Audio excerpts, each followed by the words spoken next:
Augusta, Georgia, major season's about to begin. But who will be wearing the green jacket home when it all ends?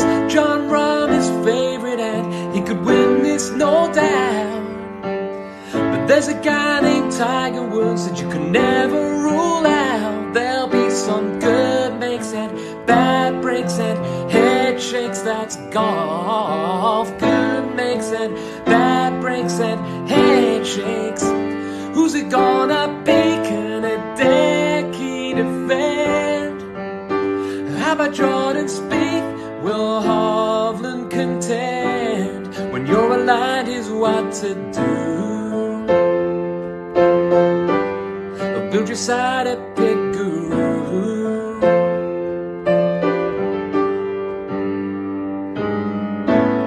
The hot favorite market's tight, but somehow you gotta choose. Connor's game just might ignite. Hasn't Rory paid his dues? Which front runner do you like? Is the mullet man your guy? Or Scotty Scheffler, he's on fire. Who's it gonna be? Can a decade defend? Is this shampoo pain-free? Can JT contend? When you decide it's time for you to come and try out Pit Guru.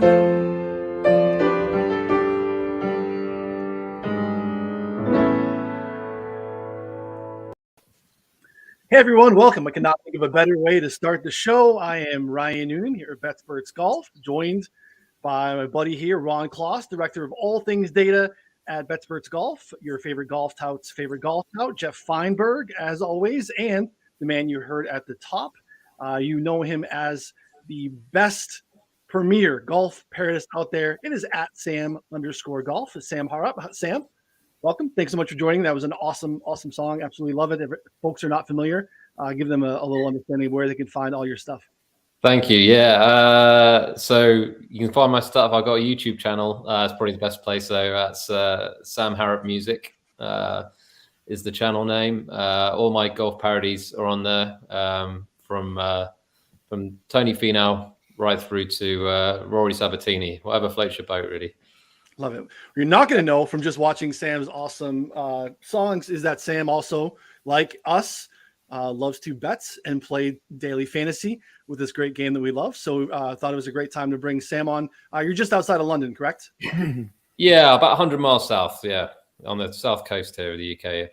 So the weather's going to get wonky. We're going to have a little bit of maybe, Brit style golf. So we thought it'd be great to have Sam on and give us a little bit of thought process there. So this is the roundtable. So this is going to be a little bit of everything. Pretty free flowing. If you are hanging out with us on YouTube, hit us up with questions. We would love to answer any thoughts that you have around, again, like I said, betting, DFS, questions around your betting card, ownership, anything like that. We want to help you here. We'll kind of chime in, go around, share some of the things that we like, things that have kind of popped up news-wise in the last 24 hours or so. Looks like weather is wonky. We also have confirmation that Tiger is playing. These are things that we didn't know. We also had tee times released since we last did our betting show earlier yesterday in the afternoon. So get an understanding of how that impacts stuff. But Ron, give me your thoughts at the top of the board. I know Jeff and I had a hard time with it on the betting show yesterday, kind of how to parse through this. We like to typically find a reasons to cross guys off and tell ourselves stories as to why guys can perform well. And this is very hard here at the top of the board because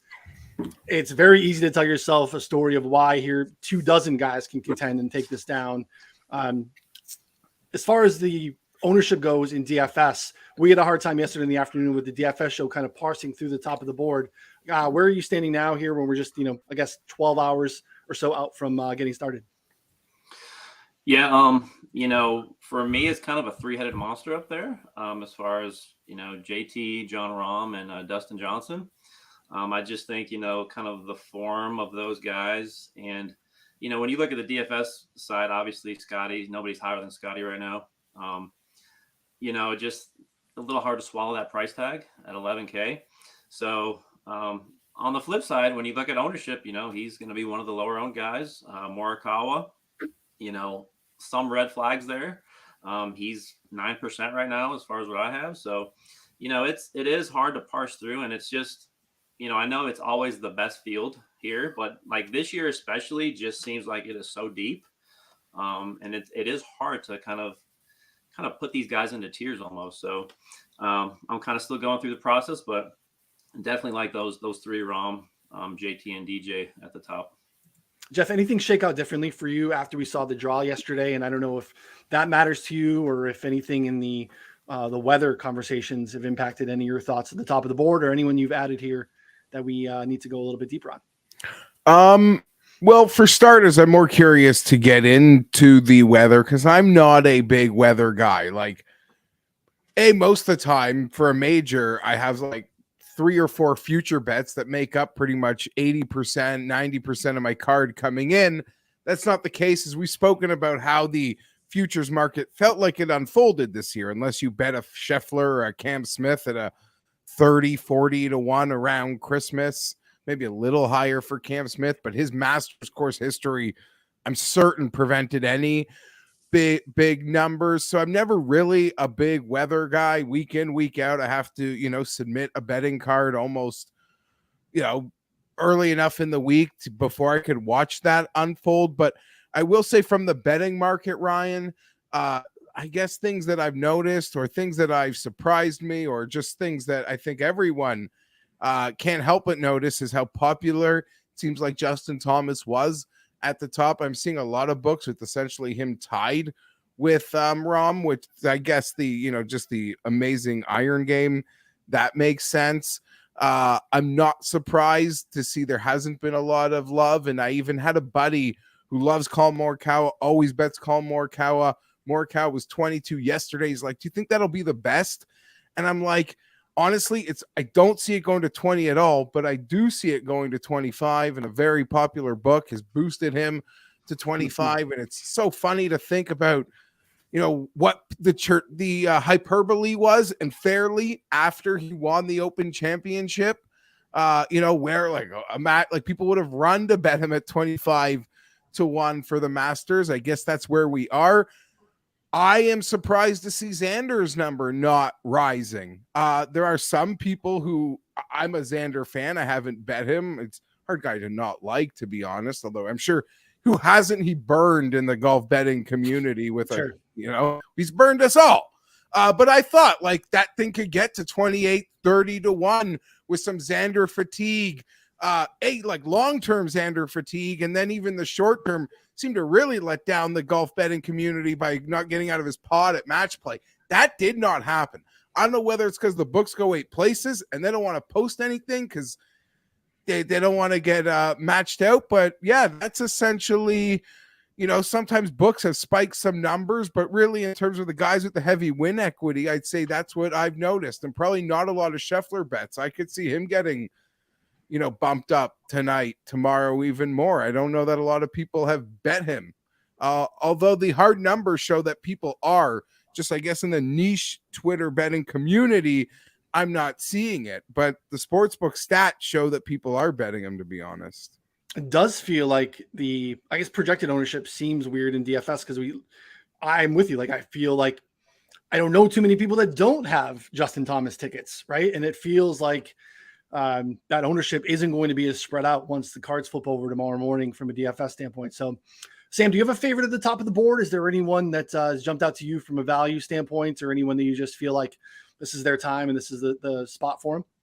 Yeah, so I think the main guy I like towards the top is Brooks. And I think that's just, it's obviously it's cliche now, but it's just he tailors his game towards the majors, as we know. His record is insane. And when I quote this stat that Justin Ray posted earlier on, that his record is minus 92 in the major since 2016, and the next best is DJ at minus 28. I mean, that's just crazy, wild. And obviously his record here is amazing. Last year, you can basically forget it. He was injured, so he missed the cut. But essentially, just forget that. Just scrub that from the history books. And then you look at his previous 2 starts. He was 7th in 2020, and he was 2nd in 2019. So I see no reason to not bet him at, I got him at 22 to 1. I think that's a good value. Yeah, he's basically painted 20 across the board, no matter where you're at nowadays. So yeah, 22 is fantastic. I'm surprised the 20s have hung out there because Yeah. just I bet it, and I'm Yeah. not a fanboy. And I, as Ryan mentioned off the top, sometimes we look for reasons to not bet guys. I'm honestly one of those guys that look for reasons to not bet Brooks. Like, let me bet money on a guy who hasn't won majors because I like so many players. I couldn't get there. I trust him more as much as any player, and maybe part of my unwillingness to commit or make a decision, it was almost easy, just like, no, Brooks 22-1 got the same number as Sam. So I'm team Brooks this week, team Alpha Brooks. Same, made him my cover boy for my article, gave him the outright spots. I think that there's so many things, like you said, Sam, like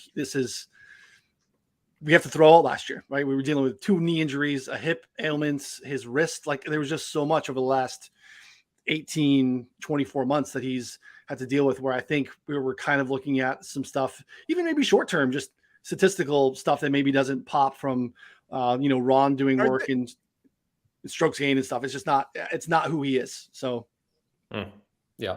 I'm sure I've seen it, but in the blur of everything, have there been pictures of like Tiger getting down to read putts? Because remember, there were those shots last year, Brooks. I think it was 40-50-1. Yeah. You saw how he had to do that straight leg. Like, I don't know. Have we seen that? Like, just even, I don't know. Just, I guess, trying to be part of the, I'm not as confident in Tiger as I think some other people, but just talking about Brooks and last year with the injury, trying to remember if there are pictures of Tiger, because we've seen the images of him walking, but is he bending? Yeah, I haven't seen anything about that at all. Yeah. So yeah, that's definitely that's a very good point, actually, just reading putts, and especially on these greens, they talk about, having that memory in your brain of guys who have played here so many times, they know where the putts are going to break. So that's definitely an advantage for him. But yeah, just getting down and on that level. Just really quick, something interesting for me is just looking at Victor Hovland. So much talk about him being so poor around the green, in bunkers. I was just curious especially Jeff, your take on, I know you have your typical Victor Hovland bet to win. What is it, by 3 strokes? So I didn't bet Victor to win the event, but I do have a prop on, that I request from the sports book, Victor to win by a field goal or more. Because you saw it at Bay Hill, he didn't even chip well. And he loses by a stroke. The weeks he wins, I feel like he's not even going to need a chip. It's just going to be tee to green, perfection, greens in regulation, like an insane stat of like 68 or 72 greens in reg, and we marvel at it. And when that happens, it's going to look like how Rory used to win, I like to say sometimes, by 5 or 6 strokes. So that's just my, personal thing that I like to go with Victor. But yeah, there's not a lot of talk about Victor, but from the outright win perspective, people are so afraid of the chipping or putting.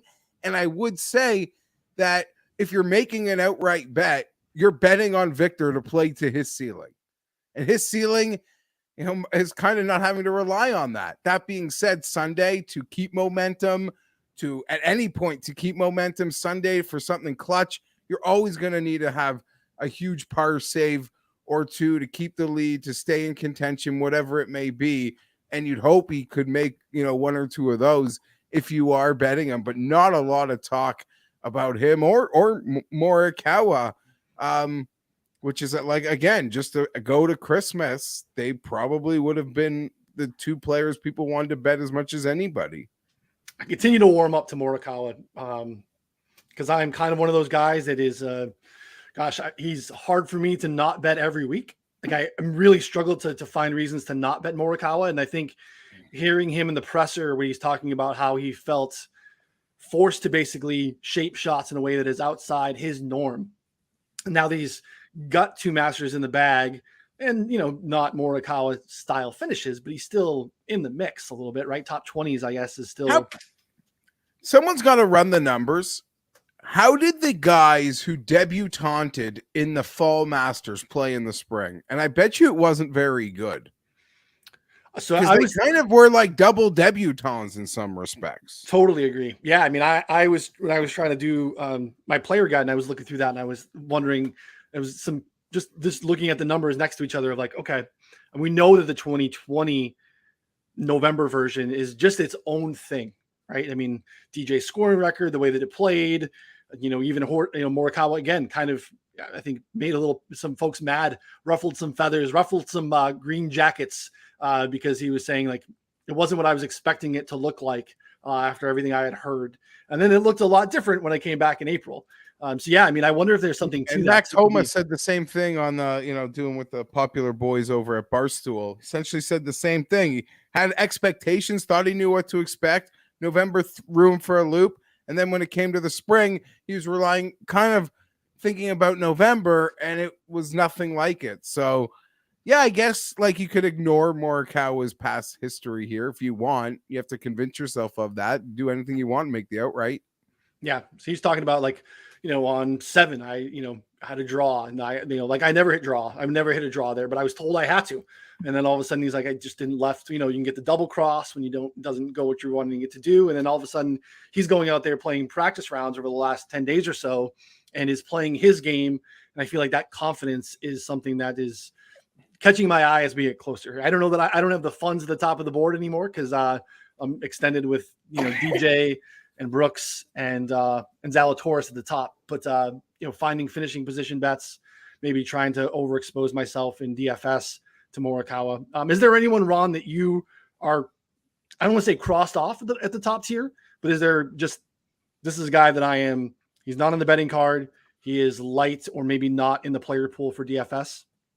Yeah, and just not to pound down on Morikawa, but in my model, 55 or 55th in the field in driving distance, 67th and around the green. So those are the two just big red flags for me. Especially if we're going to have some cooler temperatures with this rain, if the fairways are probably expected to be pretty soft, you're going to need some carry distance, and him having to hit as good as he is with his long irons, those greens, with the sub-air system, they're going to get those greens firm. And, so that's a little bit of a troublesome thing to me. Harding Park was too long for him too, until it wasn't, Yeah. Well, you can look at it from both ways. So that's what makes this board so tough.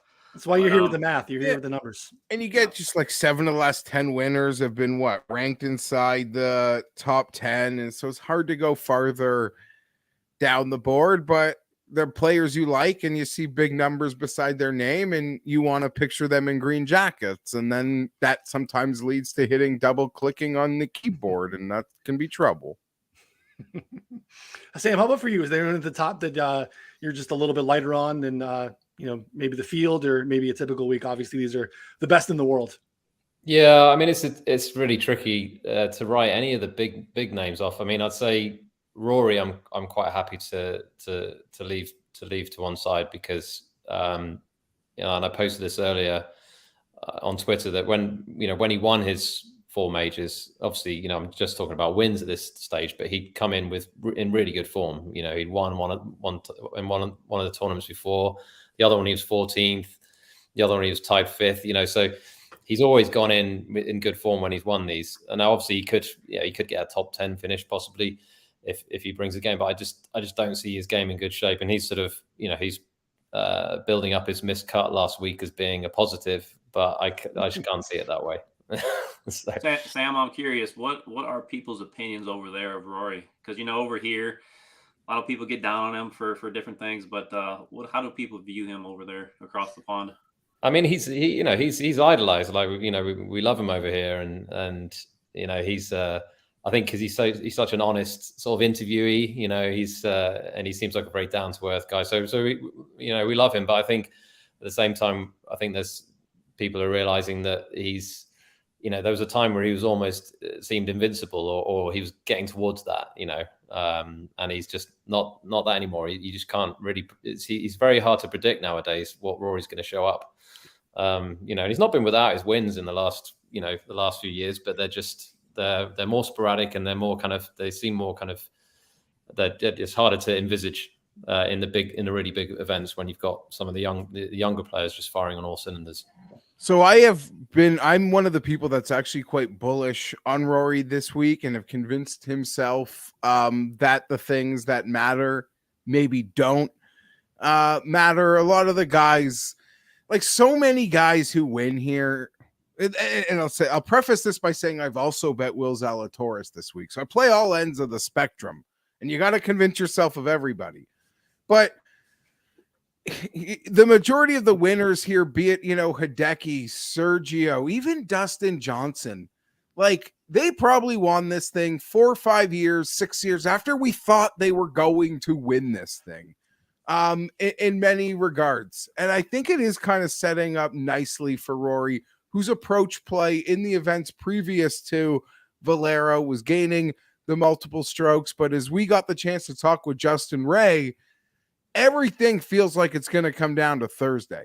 If Rory's in like the top 10, top 15 in Thursday, everybody, I don't want to say trouble because there's just so many great golfers, but that would be great because Ray dropped the insane stat of he's like plus 40 since his last major, plus 47 or something on Thursdays over par, and then like in the under par to the 60s on the Fridays, which probably because he's feels like he did so bad on Thursday. But if he can just not like shoot himself in the foot Thursday, I think it could set up for Rory to have that magical story that people want. Tiger's taking all the oxygen.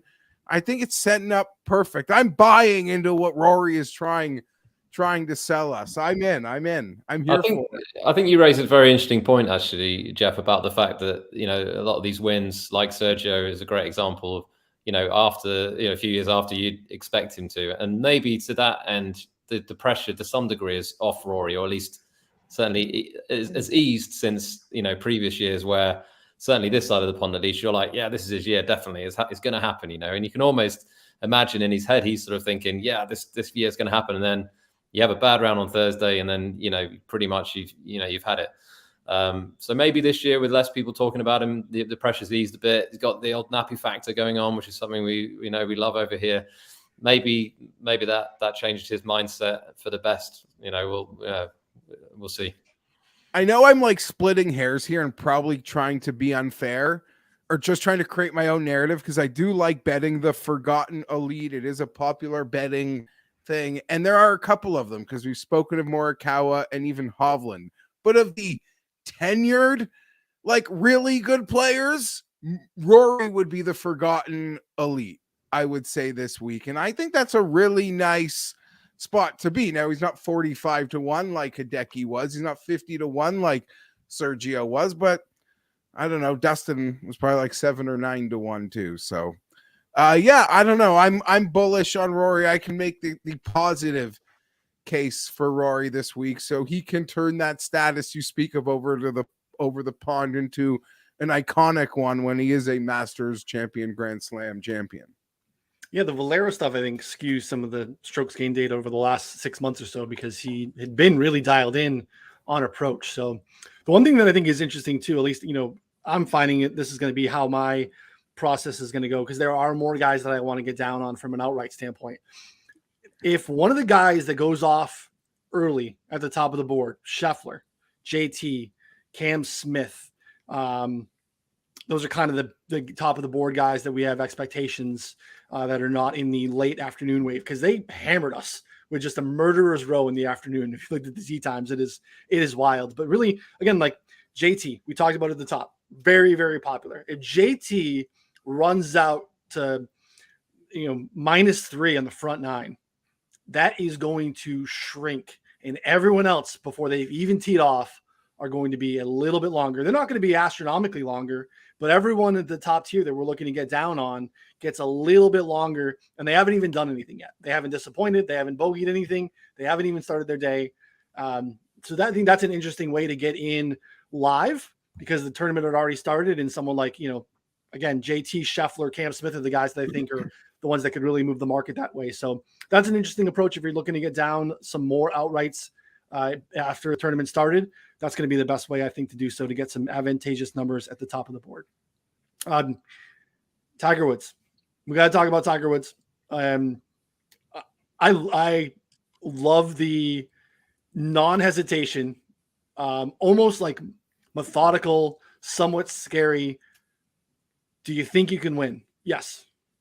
I mean, again, this has been my point the whole time. I know that there are a lot of questions. I know that we have not seen him play competitive golf. I know he has not tasted any smoke in a very long time, but no one's tasted more smoke in their entire lives here or really anywhere than Tiger Woods. He is not going to be overwhelmed by having not played with any of these guys because he's playing with them. Again, he's walking medalist with JT when whenever he can. He's chipping in the backyard with Charlie. He is ready to go. And I love the lack of hesitation. And hey, my swing's fine. It's not about that. It's can I just hold up and walk? Ron, I'll let you get started. Tiger, any thoughts, any concerns that are, again, I know that we've kind of, I messed with you about being a Tiger hater this week. I think you've had a measured approach. I know that I'm more the fanboy, but any thoughts here on Tiger, which we've talked about yesterday in the afternoon in the DFS show. I think he's going to be less owned than I thought he was going to be. Yeah, I was very pessimistic at first, but just watching some of the video, like his swing, the more I look at that, it does look very pure.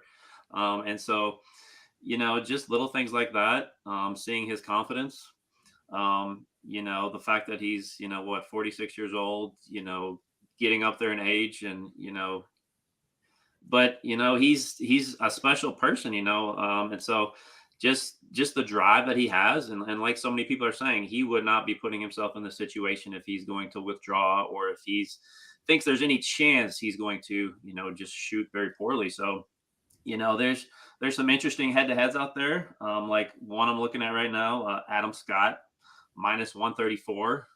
So Tiger's at plus 104 against Adam Scott. Where's that? That's at FanDuel. So yeah, I bet Scott. There's a lot to think about with Tiger. So they're setting me up to cheer against them with shit like that. Put it out there right now. Minus 130, Adam Scott. Guy I've bet money on to win the golf tournament. So, so that's, and on the DFS side, I mean, looking at it right now, it is slowly climbing, but he's still, I've got him right now at like 6-7%. So, if he does manage even a top 20 here, he's going to, I know he's not cheap at, 8.5K, but, that's a way to get some leverage if you're a really huge Tiger fan this week. Yeah, not a lot of matchups out there that the books are scared because really just seeing basically Scott.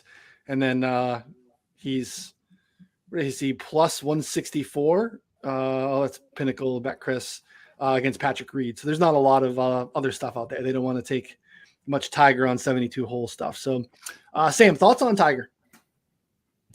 You know what? It's I've never been so conflicted on something, I don't think, because part of you sort of thinks, he just couldn't. There's no way it could happen, right?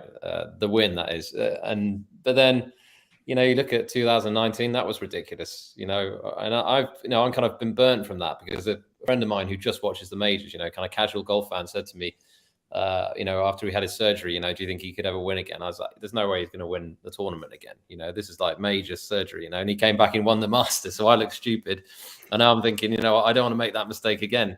I don't know. It's as everyone talks about, it's a tough walk, isn't it, Augusta? And I think that's probably going to be harder than the swing. Like you say, Ron, is looking great.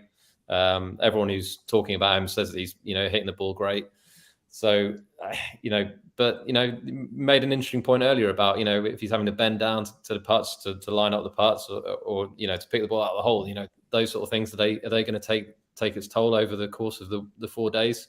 Possibly, it wouldn't surprise me, honestly, to see him shoot, good rounds tomorrow and Friday and be in a good position going into the weekend, and then maybe actually fade slightly, which is not something that you normally see from Tiger, but that wouldn't shock me. I think we'll be in for a Tiger cut sweat on Friday. And in my opinion, I think I will think what he accomplished is better than most, no pun intended, if he finished like 51st, like making the cut. I mean, like, or 48th. Like some people are convinced of certain things. I am not. If I could know one thing about him and his situation, would be like how long has he felt he's been healthy enough to compete? If the Masters was, let's just say, like in a hypothetical world, in 6 weeks from now, would he have played in another event? Because, yes, he won that other Masters, but remember when he came back the first time? Like, and I always thought he would win again. I never thought he'd win a major, and I still think he's going to win again. If he wants to go play Sedgefield, like where Davis Love won at 53, I have no doubts Tiger can go win again. But like, it wasn't just he came back. People are making like he just came back and won the 2019 Masters. No, there was a real buildup to that win. It started slow and, you know, got to nice points. We're like, whoa, this is real. And we saw some life in Florida. Mm-hmm. And then, you know, by the time, you know, I didn't bet it. I thought it wasn't a great bet at 14 or 16 to 1 that week, but I was thrilled to watch it. But again, I think there's some narrative that he just came back and won the 19 Masters, that there wasn't a long buildup to that. That might have even been close to a year plus of golf tournaments. So no, I think that's a really good point. If it was 6 months or 6 weeks from now, would he have played something else? Would he have always just kind of waited for this? Because he's been, you know, pretty outspoken about my entries will look very different. I'm not playing a full schedule moving forward. I'm going to pick and choose spots. I'm not necessarily working to get myself in, you know, FedEx Cup position to, you know, bang out 3M you opens. assume in a world when he's healthy, he's going to play an event within 6 weeks of majors. Correct. Yeah. Right. So I'm just like curious, like, could he, and the schedule was weird. Like the players match play was a very awkward build up, but let's just say Valspar was in 3 weeks from now and the Masters was in 6. Yeah, that's what I'm curious. That'd be the one thing. And like, I'd love to know, which would I think be very telling, I guess, about his health potentially. But it's going to be a great show. I can't wait. 10:34 tomorrow. It's as appointment TV as there could be in this world for me. Jeff makes a great point. The January to Masters starts for Tiger in 19, T20 at the Farmers, T15 at Genesis, right? So like big tracks, big fields, top 10 at the WGC Mexico, and then a T30 at the Players. So like, but even before that, because he played the season before, like he came back from an injury that started with not maybe great starts. And I know he loves the course. I think like 45th would be incredible. You know, that's all. Yeah. Well, big company man, you can get a BetSperts Golf subscription right now for half off, $99.99. If Tiger wins, we are comping it for you. So if you happen to be, what's that? You're a little Mattress Mac over here. Mattress Mac. So if you happen to be a Tiger fanboy who was wanting to back Tiger to win and have been on the fence for a BetSperts Golf subscription, there you go. You can win twice. You get to the feeling, and we'll obviously all have to just, empty their pockets and take the other side, Mattress Mac style or Mike style, to make sure we're covered as a company. But it would be fun to watch. And again, you can check that out. I think any of our social at BetSperts Golf on Twitter. So, I think it's very interesting. And I think to make the cut numbers are probably fairly priced. He's, 2-1 on MGM, which is, they never have the best numbers on a T20. He's 2-1 to T20 there. I would rather just cheer for it than put the money behind it, because I think that's probably the smart thing. And I have no problem taking some live action if we happen to get there. But again, similar to 19, like Jeff said, I can financially divorce myself from it and enjoy it as a fan instead of having to be sweating out and feel like Tiger let me down in a spot where I want to be able to celebrate whatever he does, because it is a fairly tremendous accomplishment.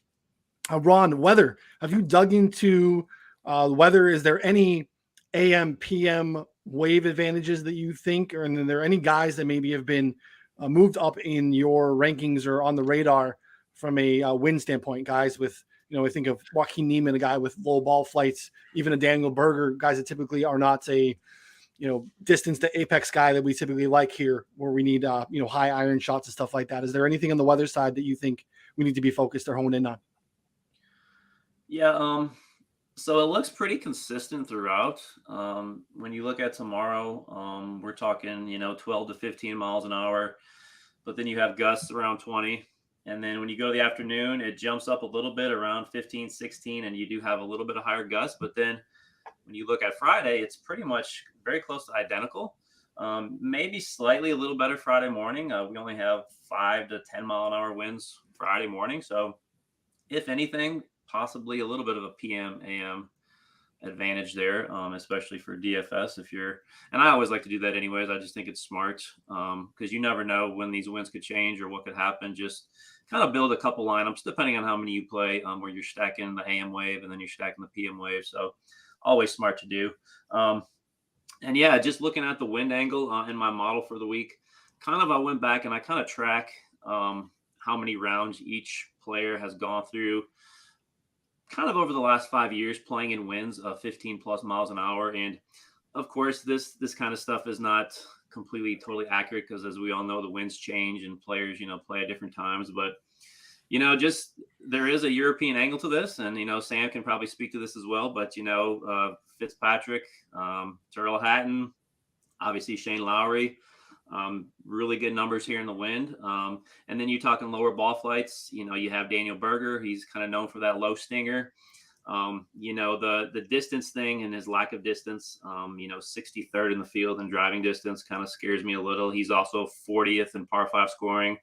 And, he doesn't have the best history here. So I'm not really on him this week. But, Neiman's a real interesting guy. And, I've gone back and forth with the whole, playing with Tiger. Will that affect him negatively?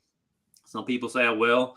And it could. But, he just won Riviera. So, he had all the cameras on him. And obviously nothing's going to compare to what he's going to face tomorrow. But, he's a guy who's kind of moderately priced at 8,200 on DraftKings. And so, he's a guy, I think ownership is probably going to start to drop on him. Probably. I got him around 13, 14% right now on DraftKings. So, that's kind of something to keep an eye on. But yeah, I'm definitely targeting some of these wind players a little more, especially on the DFS side. Just the golf nerd in me, I think that'd be a really cool tradition. I don't know if it's a tradition because it would be new, but if winning the Genesis is a guaranteed playing with Tiger Thursday, Friday at the Masters as he grows older and becomes a senior, I don't mean it like that, but there's gonna be a lot of Masters in the future with Tiger until he would fully call it quits. I think that'd be a really cool little side hustle, which would also mean Max Homa's do a make good because Tiger got in his car accident the day after. But non-fantasy betting golf lover thought from me there. We can do that here. That's what this is about. We can fanboy out. This is no problem here. Sam, anything jump out to you there? I mean, obviously a list of some Englishmen there that have obviously fared well. We stop it over here. It starts raining a little bit. We're wimps. We blow the horn. We bring everyone in. You guys just keep playing. Well, the interesting thing. So I was looking earlier on. I was looking at sort of previous Masters that have, or at least previous April Masters that have been sort of soft. And I'm thinking in the early rounds. And 2017 there was a lot of rain on the Wednesday. And I was looking at the start. So in the first round, it's quite interesting actually because apart from Charlie Hoffman was the leader, of course. But just behind him, you had people like Westwood, you had Garcia, you had Fitzpatrick, all these sort of, these European players, really did well in that first round. And I suspect that there may be a similar thing tomorrow with the amount of rain there's been. So it'd be interesting to keep an eye on the European players. Certainly in the first round, looking maybe some first round leader bets on those sort of guys. But then I suspect that they'll obviously crank up the sub air, and by the time it gets to probably Friday, it's going to probably be firming up again, and then you'll be back to sort of standard Augusta, and then maybe some of those players will then struggle again. I don't know. It's a tricky one. I'm happy to hear anything positive about when you are glum, pop up your thumb. That is, I'm on the Tyrrell Hatton bandwagon firmly this week. Just the more I've dug into it, some of my earlier stuff, I feel like I've dug a little bit more to feel better about him. And I feel like he could put it all together and really get in the mix here. I feel like he is really disrespected in the market. So I'm hoping that maybe things get a little wonky and Hatton can walking around with his thumbs up all day long and not chucking clubs into the water or anything like that. So Corey Connors, Ron, good chalk. Feels like he's going to be one of the more popular guys. I could be wrong there. I don't know what your numbers are looking like there. I think that was something that I thought coming in, and then Justin Ray hammered that down with some pretty immaculate Connors history here. Ball striking has been trending up over the last 6 weeks or so. Some of the stuff that we were used to last year when he was coming into this event. Talk to me about Connors and then some of the other chalk as far as some of the good chalk you're willing to eat, even if you're, say, 3-maxing this week. Some of those guys that jump out to you. Yeah, he's definitely good chalk in my opinion. 2 top 10 finishes here recently. We've all seen how he's been playing over the last couple months as well. So, his putting stroke just looks a lot smoother. I'm assuming he's been putting a lot of work in that area, which we all know is kind of his main weakness, kind of along with around the green as well. He's kind of around 17, 18% right now. So, obviously you want to kind of add in some lower guys with him. And even that price range, like if you didn't want to play Connors, even Justin Rose is a guy I really like this week. He's just always so consistent here. He's got the course history. He's only $100 less at, 7,500, and he's only at 7% ownership right now. So kind of, he's a really good pivot if you did not want to play Connors. And just kind of in that area, Fitzpatrick is around 16%. I might as well bring him up now. So Russell Henley is somebody who is really growing on me.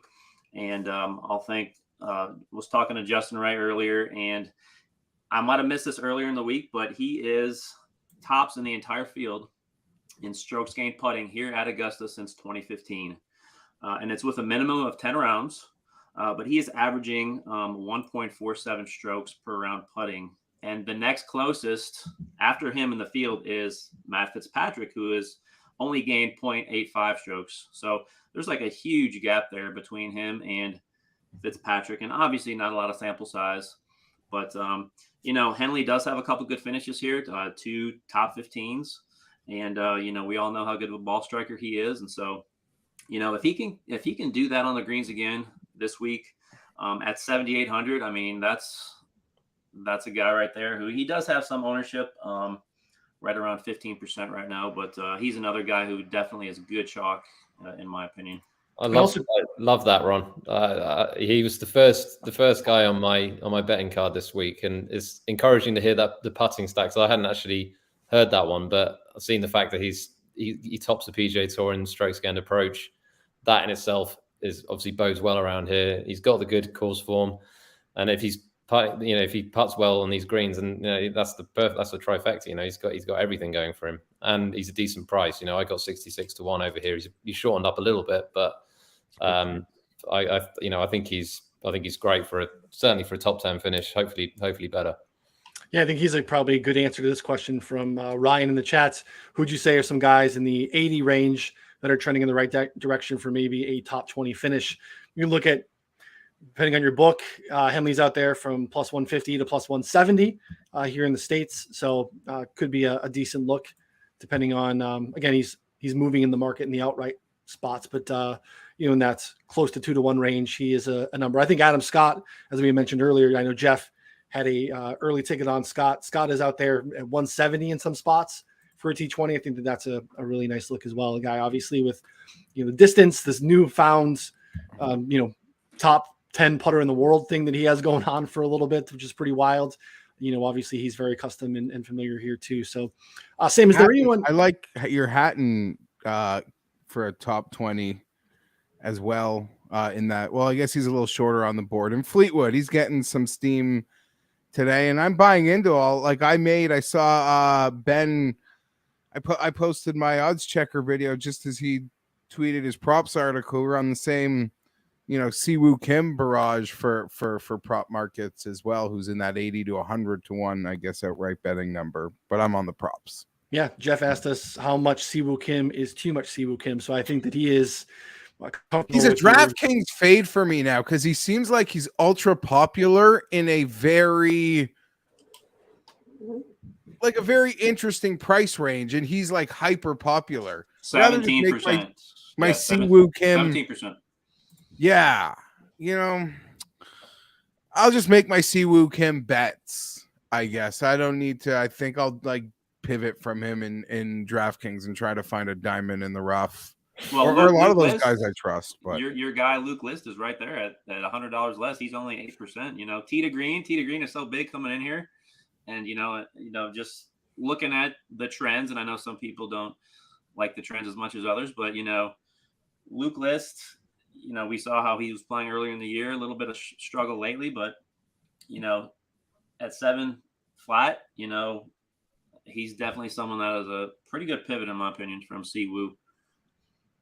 I would throw one out there in the just going to throw one out there in the kind of low price range on DraftKings that I think might be worth a look, which is Van Royen.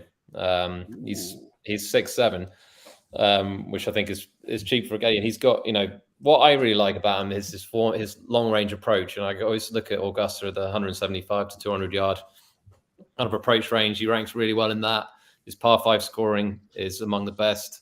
And the other thing, which is a bit of a strange one, but there was a correlation for a little while with the Dubai Desert Classic. When Danny Willett won it, he won there, and Garcia the same, and he was 4th there this year, Van Royen. So I don't know if there's much in that, but it just seems for such a cheap price and a player who I think is on an upward curve. I think he's worth a look.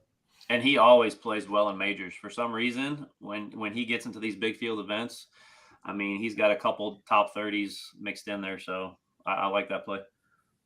I think he was in the mix at Kiowa Island, I think, on Sunday until I think he won the water on 17 or something. Because I remember he took out like something on the tee box, right? He that's right. Went off a little bit. So, could be something there. Again, 1 round and withdrew here last year, so no real course history. But again, probably got some practice rounds in, and that probably helped a little bit. So, anyone else here down in that range? I know if Jeff, if you're going to stay away from Siwoo, there are some other popular guys down here. Obviously, Woodland, sub 7,500. Peters, Woodland, Peters, Bobby Mack. You mentioned Luke List. Those are sort of some of the names around this sort of part that would have my attention. Gary Woodland popping in his Jayhawks one, that was nice. Also popping in the Kloss model as well. I saw today. Woodland found his way on the first page. Yeah, really. Driving distance, he's 8th in the field. When you get into par 5 scoring, which is another thing that's so important here. It's kind of a stat we've heard a lot, that I've said a lot.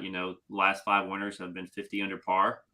Par 5 scoring. So, we've seen him kind of rebound over the last, half year or so. And so that's really good to see him coming back from his struggles. And it'd be really interesting to see, what he will do this week. I think the thing that I struggle with Woodland, and I took a long look at him because all the stats look great for him at the moment, and his game is trending in really good direction. But it's just his course form here stinks. It's really bad. I've definitely bet him in the past here, thinking, this should suit him perfectly. But for whatever reason, I don't know whether it doesn't suit his eye or something, but maybe he'll prove me wrong, but I can't take the leap when I look at his course form. Yeah, I get it. Is there anyone else, Sam, that we haven't touched base on as we wrap up here that you want to give a shout out to, or someone you're eyeing in the betting market or DFS? The only one that, and I think Ron might have briefly mentioned earlier, is Zalatoris. He's definitely on my card. He's the next one behind Brooks, kind of price wise for me. And I mentioned strokes gained approach with Henley, and Henley ranking first. Zalatoris is second. There's a lot of things to like about him here. He obviously shown a liking to the course from last year. He's playing really well at the moment. Obviously the putting is the big concern with him, but as a lot of guys have been talking about, you guys, I'm sure, know that the putting is maybe actually slightly overrated here at Augusta, and often the stats don't actually lean in the direction of the really strong putters when it comes to it comes to the end of the day. So I'm going to give him the benefit of the doubt at 35-1. Love it. Jeff made one, I think, the better points that I heard this week, and it was, some maybe a little bit of hesitation around, is really Will's first win going to be the Masters? But really kind of working through that, because I had it 35. Jeff was able to work through it and got himself a 40, because really his point was like, right, if he catches a win at Sedgefield or the John Deere, does that change your mind after really posting a top 2 last year? It probably shouldn't. Right, Jeff? Yeah, no, it was more like last week when we spoke, I wasn't betting him because I was like, I love Will Zalatoris. I know the stats pop, but your first win is going to be the Masters. Like, I'm not buying that ask. But as you mentioned, Ryan, I talked through it and was like, so wait, all I needed was a win. I know wins are hard. I know wins show something. But like, if all I needed was a subfield win or a swing season win to have already made the bet, well, shouldn't his playoff loss at Torrey Pines count for as much as, some jabroni field win? So I talked myself into not caring that he hasn't won, and I bet Will Zalatoris as well. So we're on, as I said the other day, we're all on the Willie wagon. Hopefully it's a magical one. Hopefully he can be the Sunday hero. I love it. Willer Brooks, I'm feeling pretty good being aligned with Jeff and Sam on those couple guys. I know, Jeff, we talked about a lot of guys. Is there anyone else on your radar that we haven't touched on that you want to give a little shout out to? Not anyone in particular. I would just say so many people do love to bet live, golf live, and it makes so much sense. You can catch the book sleeping. They're posting big numbers. You know how volatile it is even on Sundays. And we come through Florida, and the live numbers that must have been there at least at some point on the weekend on everybody who won but Cam Smith.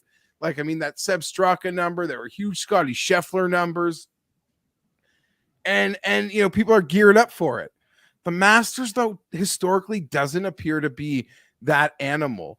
Everyone who has won the last 17 Masters outside of Tiger Woods was inside the top 10 after round 1. So it is important. Now, a lot of those guys who won, who had great first rounds, certainly looked dead on the back 9 Sunday, be it a Willett or a Charles, or I'm sure there's a handful of them that at some point on the back 9 Sunday looked dead, and there could be great live numbers. But don't go too far back, between the world rankings that win this thing and, how important it seems like Thursday actually is. Don't lose your mind with the live. I think there might not be the opportunities you think to cash big. Love it. Yeah. I still think there's something there on the early Thursday stuff before guys tee off. Yes, that is different. Yes, yeah. That is, if you want to bet John Rahm, he's like teeing off in one of the last groups. Why bet him? Let's watch Justin Thomas make a birdie and you get an extra point. Yep. Worst case, you get the same bad number you're already getting that you seem to be committed to, if that's your lane. And you can say the same for Brooks, right? He's really late out tomorrow. Maybe you hold fire and you might get a bigger number. But yeah, there's definitely that makes a lot of sense, Jeff, about not wading in too heavy on the in play. Yeah, I'll probably do that in general. Look for some of the guys that I'm kind of on anyway. Earmark some funds to flow to them in case they happen to move. Brooks moves to 25. If JT gets out crazy, I'll be happy to chase that. And good point, Jeff. Ron, anyone that we did not touch base on that you want to give a shout out to? No, the last thing I'll say though is just DFS related. When you take out all the old timers, you basically have about a 75 player field here. And so, getting 6 of 6 lineups through this week, isn't really going to be good enough. So you really have to shoot for, high upside, high ceiling guys who can, definitely finish in the top 20. Scoring, DraftKings scoring. Yep. DraftKings scoring will be huge. And especially if you're playing multi-entry, I think you really need to take a stand. You can't play everybody. My player pool, for example, is going to be right around 30 players. And so just kind of mixing and matching and kind of getting a core group and building around that, I think is very important this week. Good call. We managed to not talk about the defending champion, and we did not talk about Jordan Spieth, which I think are both really interesting subplots here. I mean, obviously the Hideki stuff is interesting because really haven't seen him in full health for a while. Obviously not great form for him to be in to defend.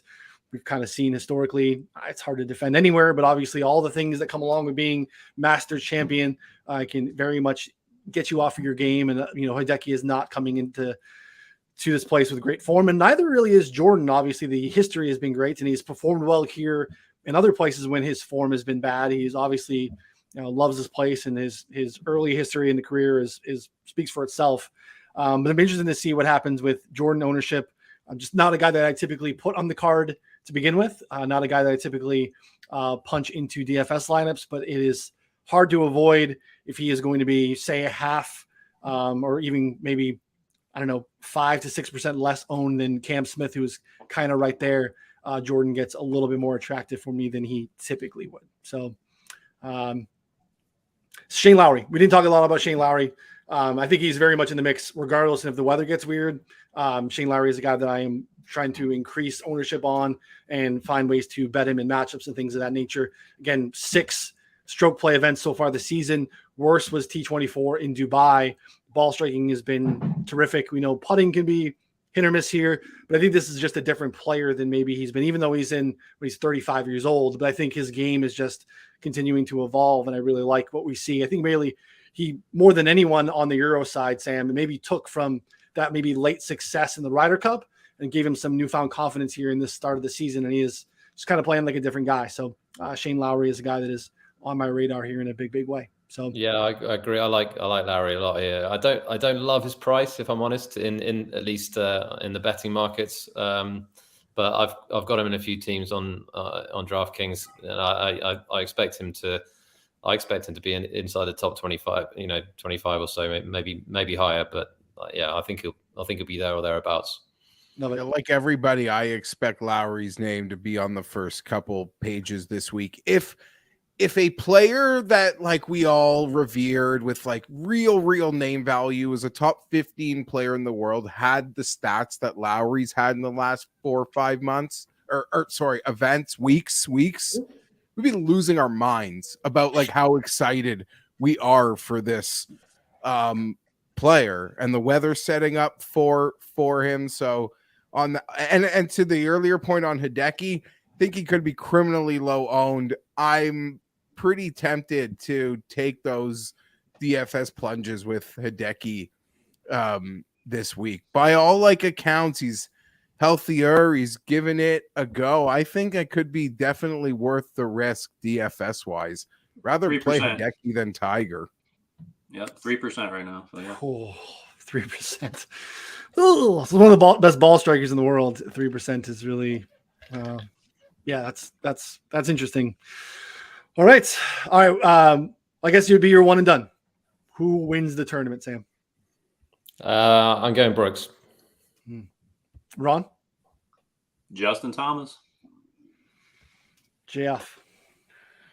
Honestly, if I needed a guy to get out of jail, I think I would pick Brooks. So Brooks. I was going to mix it up just for the sake of it, but because I am also on Brooks and because you two are slamming it as well, I think Brooks Koepka wins this tournament. So I think he is ready to go, and it's going to be a fun one to watch. Give me some Brooks, and really any of the guys that I think are going to be final round with Brooks on Sunday. Man, cannot turn that TV off. It is going to be outstanding. There's no one that's going to be final group or even late group Sunday with Brooks that shouldn't be there, if that makes sense. And that's just going to be amazing TV to watch. So absolutely cannot wait for this week. So again, thank you both or all of you so much for your time. Sam, Jeff, and Ron. Don't forget to head over to betsportsgolf.com. Lots of free articles on the site. Some other good stuff behind the paywall. Again, 50% off currently. Back Tiger. And we will take care of your sub. So don't hit us up. You can hit me up on Twitter at Ryan Noonan, at BetSports Golf. We'll take care of all that for you. So for Sam and Jeff and Ron, I'm Ryan. We'll see you all soon.